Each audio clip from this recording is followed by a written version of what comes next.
আসসালামু আলাইকুম রহমতুল্লাহি ওবরকাতুহু। সম্মানিত দর্শক, জামাতের সঙ্গে আমেরিকার একটি সমঝোতা হয়ে গেছে। আমেরিকা চাচ্ছে জামাত ক্ষমতায় আসুক, ক্ষমতায় থাকুক, এবং আমেরিকা যদি এটা চায়, আমি আবার বলছি, আমেরিকা যদি এটা চায়, মানে আমেরিকা যে চেয়েছে নট লাইক দ্যাট, কিন্তু আমেরিকা যদি এটা চায়, সেটা রুখে দেওয়ার ক্ষমতা এই মুহূর্তে বাংলাদেশের দূরের কথা পৃথিবীর কোনো রাষ্ট্রের নেই।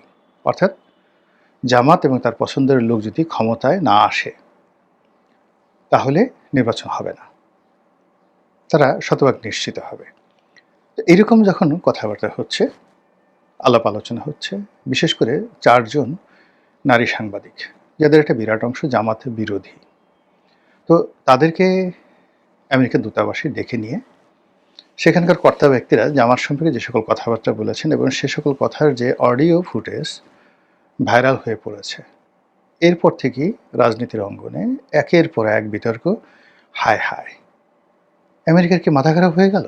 সারাটা জীবন সন্ত্রাসবাদের বিরুদ্ধে কথা বলল, সারাটা জীবন ইসলামাইজেশনের বিরুদ্ধে কথা বলল, সারাটা জীবন জঙ্গিবাদের বিরুদ্ধে কথা বলল, আর ইসলাম যেখানে আছে সেখানে সন্ত্রাস আছে, এই সকল কথাবার্তা বলার পর পৃথিবীর অন্যতম প্রাচীন একটি কট্টরপন্থী ইসলামী গ্রুপ বা দল, তাদের প্রতি জামাত এভাবে সমর্থন দিল।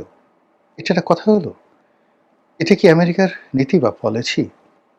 এটা কি ডোনাল্ড ট্রাম্পের পাগলামি, নাকি কৌশলগতভাবে এই মুহূর্তে বাংলাদেশকে একেবারে, বাংলাদেশের যত কিছু সম্ভাবনা রয়েছে সেই সম্ভাবনাগুলোকে শূন্যে মানে নিয়ে আসার জন্য আমেরিকার একটা প্ল্যান, নাকি এর পেছনে ভারতের বা দিল্লির দ্বিতীয় স্তরের চাণক্য নীতি রয়েছে? অর্থাৎ আমেরিকাকে লিবার্টি দিয়ে, আমেরিকা তো এখানে সরাসরি আসলে ইন্টারভেন করতে পারবেন না। তারা পলিসি লেভেলে বিভিন্ন, যাকে বলা হয়, সিদ্ধান্ত গ্রহণ করে, যেমন ট্যাক্স, তারপরে আইএমএফের কিছু সিদ্ধান্ত, বিশ্বব্যাংকের কিছু সিদ্ধান্ত, এবং নানা রকম ন্যারেটিভ তৈরি করে পলিসিগতভাবে তারা যে কোনো একটি দলকে সাহায্য করতে পারে অথবা দলের বিরুদ্ধে অবস্থান করতে পারে। কিন্তু সরাসরি ইন্টারভেন করে এখানে ভারত যে অপকর্মটি করতে পারবে, আমেরিকার জন্য সেটি সত্যিকার অর্থে কঠিন। আমেরিকা হয়তো এখানে এফবিআইয়ের ২-৩০০ লোক পাঠাতে পারে, অস্ত্র পাঠাতে পারে, তারপর তাদের গোয়েন্দাদের মাধ্যমে বিশ্বের বিভিন্ন দেশ থেকে সন্ত্রাসী AK-47 অস্ত্র তারা রাস্তায় ছেড়ে দিতে পারে। এরপরে বাংলাদেশের হাজার হাজার মানুষকে তারা এই অস্ত্র দিয়ে দিতে পারে এবং বলতে পারে, তোমরা এই কাজ করো, আমরা তোমাদের সঙ্গে আছি। ঠিক আমেরিকা যে কাজ করছে এখন ইরানে। কিন্তু সরাসরি সৈন্য পাঠিয়ে তারা যেভাবে ভেনেজুয়েলাকে পেরেছে, বা ধরুন কিউবার ক্ষেত্রে তারা যে কাজটি করতে পারবে, ওটি বাংলাদেশে আসলে তাদের জন্য সত্যিকার অর্থে ঝুঁকি হয়ে যায়। এবং এই কাজটি তারা বাংলাদেশে কখনোই সাহস হবে না। এর কারণ হলো, এই ধরনের মার্কিন উপস্থিতি ভারতে মেনে নেবে না, চীনও মেনে নেবে না। তো ফলে এখানে যেটা করে আমেরিকার অন্যান্য দূরতম দেশে পলিসি লেভেলে তারা তাদের ক্যাডার তৈরি করে। তো সেটা জামাতের সঙ্গে তাদের হয়েছে কিনা বা হবে কিনা বা সম্ভব কিনা, এই বিষয়গুলো নিয়ে তর্ক বিতর্ক করছে। বিএনপি ভীষণ রকম চিন্তিত যে তারা আজকে ১৭ বছর ধরে যে কষ্ট করছেন, ১৭ বছর না, ঠিক আরও বেশি, ২০০৬ থেকেই তো তারা এই কষ্ট করছে, 1/11 থেকে। তো 1/11 থেকে তারা যে কষ্ট করছেন, যে জুলুম, অত্যাচার, নির্যাতন ভোগ করে যখন একটু ঘুরে দাঁড়াবেন, সুখ স্বপ্ন দেখবেন, তখন জামাতের পায়ের আওয়াজ, আমেরিকার শ্বাস প্রশ্বাস, এগুলো আসলে বিএনপির মধ্যে ভীতি তৈরি করছে। এখন এই ভীতি কাটিয়ে ওঠার মতো তাদের কোনো বাস্তব পরিকল্পনা আছে বলে আমার জানা নেই, কিন্তু ন্যারেটিভ তারা তৈরি করছে। সেই ন্যারেটিভ হলো শুধুমাত্র বাগম্বর। এটা সম্ভব না, জামাত খুব খারাপ, ভীষণ রকম খারাপ। তারা ৭১-এ এই কাজ করেছে, রাজাকার আলবদর আশামসকে প্রমোট করেছে, তাদের চরিত্র একটুও পাল্টায়নি। তারা যদি সুযোগ পায় বাংলাদেশকে একেবারে ঝালাপালা করে ছাড়বে সব কিছু, এই ধরনের কথাবার্তা বলছে। কিন্তু মানুষের মনোযোগে এই কথাগুলো তেমন একটা প্রভাব বিস্তার করছে না। কেন করছে না?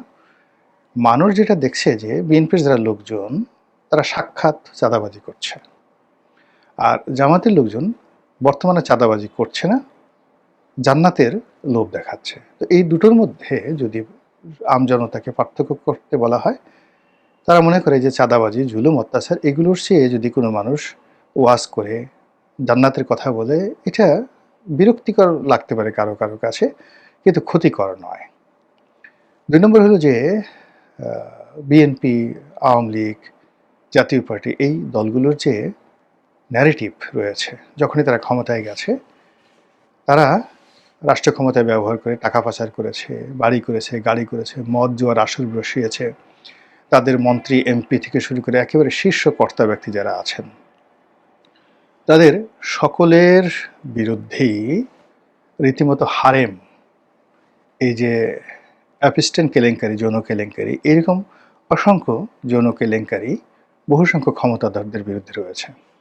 তারা এর স্ত্রীকে ভাগিয়ে নিয়েছে, ওর কন্যাকে ভাগিয়ে নিয়েছে, তারা পথের থেকে কোনো সুন্দরী মেয়েকে তুলে নিয়েছে, বিদেশ থেকে নায়িকাকে ভাড়া করে এনেছে, ইচ্ছে মতো ধর্ষণ করেছে, ইচ্ছা মতো মেরে ফেলেছে, তাদেরকে আর খুঁজে পাওয়া যায়নি।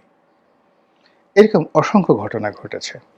তো সেই ঘটনার সঙ্গে, সেই ঘটনাকে ধামাচাপা দেওয়ার জন্যে, কিংবা সেই ঘটনার চাইতেও যে খারাপ কাজ জামাতের লোকজন করতে পারে, এই জন্য জামাত বিরোধী শক্তি বারবার ৭১-এর যে স্মৃতি, ৭১-এর যে ধর্ষণ ঘটনা, এগুলো সামনে নিয়ে আসার চেষ্টা করছে। তো এইরকম যখন একটা মানে বাকযুদ্ধ চলছে, বাগড়ম্বর বলা হয় যেটাকে, তো বাকযুদ্ধ যখন চলছে, ঠিক সেই সময়টিতে জামাতের সঙ্গে আমেরিকার যে সম্পর্ক, এটি রীতিমতো জামাত বিরোধী শক্তির জন্য একটা বিরাট থ্রেট। আর যারা রাজনৈতিক বিশ্লেষক রয়েছেন, তারা জানেন যে আমেরিকা যখন কোনো একটা কাজ করে, তারা প্রচণ্ড গোয়ারের মতো সেই কাজগুলো করে। তাদের ইতিহাসে কখনো তারা ভাবে না যে আমরা যে কাজটি করছি, এই কাজের পরিণতি কী হবে, কত $ট্রিলিয়ন লস হবে, কত লাভ হবে। তাদের বক্তব্য হলো যে আমেরিকা যেটা বলেছে সেটা তারা করে ছাড়বেই। আসলে তাদের যে বিশ্ব মোড়ল, এই কথাটা থাকে না। তো এই জিদের কারণে তারা ভিয়েতনামে যুদ্ধ করেছে।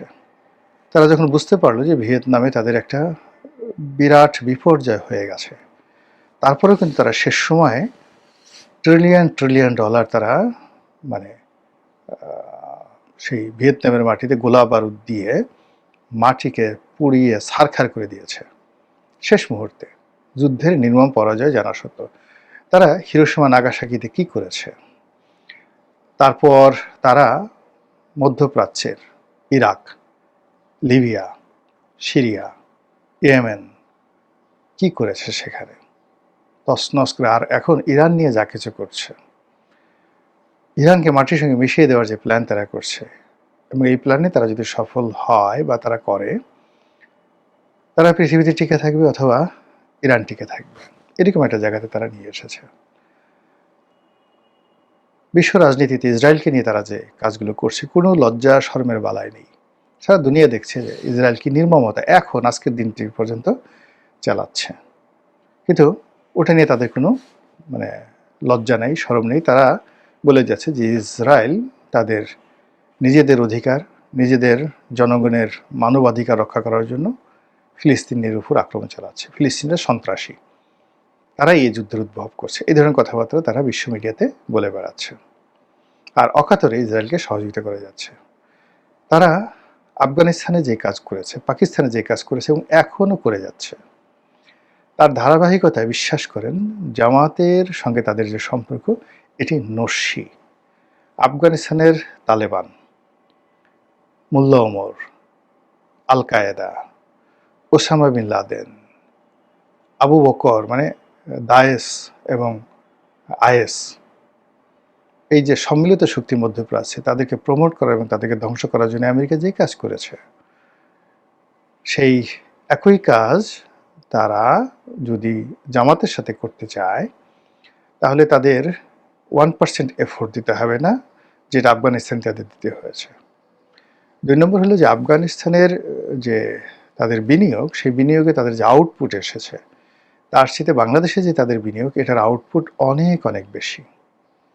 ভূ রাজনৈতিকভাবে এখন বাংলাদেশের যে ফার্টাইলিটি বা উর্বরতা রয়েছে, সেই উর্বরতার কারণে বাংলাদেশ যেটা করতে পারে সেটা হলো একই সঙ্গে ভারতের অলমোস্ট 70 crore মানুষ, আর চীনেরও অর্ধেক জনগোষ্ঠী বাংলাদেশ, ভুটান, নেপাল, তারপর ভারতের এই সেভেন সিস্টারকে কেন্দ্র মানে ঘুরে সেই দেশগুলো, মায়ানমারের সঙ্গে বর্ডার আছে সেই দেশগুলোর মানে চীনের যে অঙ্গরাজ্যগুলো রয়েছে তার যে জনগণ, সেই জনগণও 70 কোটি। 70 কোটি ভারতের, 70 কোটি সেভেন সিস্টার এবং তার আশেপাশের রাজ্যগুলো মিলে, আর বাংলাদেশে আছে 18 কোটি। আর মায়ানমারে যদি এই অংশের জনগণ ধরেন, তো সব মিলিয়ে অলমোস্ট 170 কোটির মতো জনগণ, সেই জনগণের বিশাল মার্কেট। সেই জনগণের 170 কোটি জনগণ চীনের 1.5 গুণ, ভারতেরও 1.5 গুণ। সেই জনগণের উপর প্রভাব বিস্তার করার যে সুযোগ বাংলাদেশকে কেন্দ্র করে আমেরিকার এসেছে, এটা আমেরিকা সহজে ছাড়বে না। তো তারা আমেরিকা শেখ হাসিনার সঙ্গে সম্পর্ক স্থাপন করার খুব চেষ্টা করেছে। 2014 থেকে 2018 অনবরত চেষ্টা করেছে, কিন্তু শেখ হাসিনা আসলে রাজি হয়নি। অনেকগুলো শর্ত ছিল, অনেকগুলো কারণ ছিল। মানে আমেরিকা যেটা কখনো করেনি, যতটা অবদমিত হওয়া সম্ভব, যতটা ছোট হওয়া দরকার, ঠিক ততটা ছোট হয়ে শেখ হাসিনার সঙ্গে তারা সম্পর্ক স্থাপন করার চেষ্টা করেছে। কিন্তু সাদ্দাম যে ভুল করেছে, শেখ হাসিনা একই ভুল করেছেন। সাদ্দাম প্রাণে বাঁচতে পারেনি, শেখ হাসিনা হয়তো আল্লাহর রহমতে তাহাজুদ পড়েন, এই কারণে হয়তো তাকে আল্লাহ প্রাণে বাঁচিয়ে নিয়ে গেছেন।